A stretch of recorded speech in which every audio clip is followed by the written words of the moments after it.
With the general election only a month away, Initiated Measure 28 is an item South Dakota voters may be keeping a close eye on.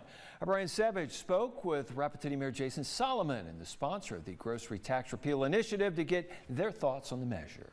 Rapid City Mayor Jason Solomon and other city officials around South Dakota have raised concerns over the grocery tax repeal if it ends up passing in November. I don't think I've heard from a mayor that's for it. So you think about it, every mayor, that list, and you get mayors to agree on one thing all around South Dakota, that's a problem. Some people disagree, feeling Initiated Measure 28 would only be beneficial for South Dakotans and not problematic. Would save the taxpayers $123.9 million. It says in the last sentence, it says this will not impact local government's ability to collect their tax on food.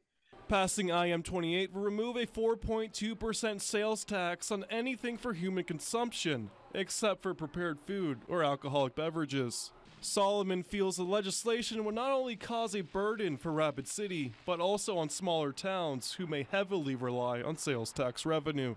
If you're a small town like Murdo, who probably drives a lot of their sales tax revenue off their gas station off the interstate, that is really devastating to those communities. Solomon says the wording on the legislation is very sloppy and difficult to understand. The consumables definition is very clumsy. A lot of folks just think it's grocery tax. Well, consumables means a lot of things. Everything that you ingest in your mouth. Does it mean tobacco? Does it mean prescription pills? There are a whole number of items because of the word consumable that they extracted in a memo from the LRC, and now they're using that as a whipping post to say that this is going to destroy the state budget.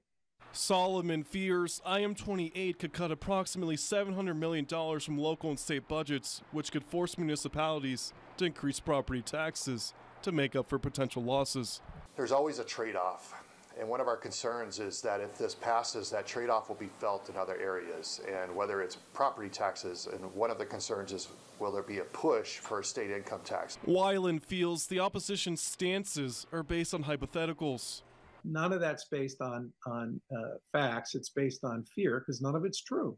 When it says it in the fiscal note that was produced that says it won't affect municipalities. Both Solomon and Weiland encourage voters to do their homework on the grocery tax repeal before hitting the polls. Reporting in Rapid City, I'm Brian Savage.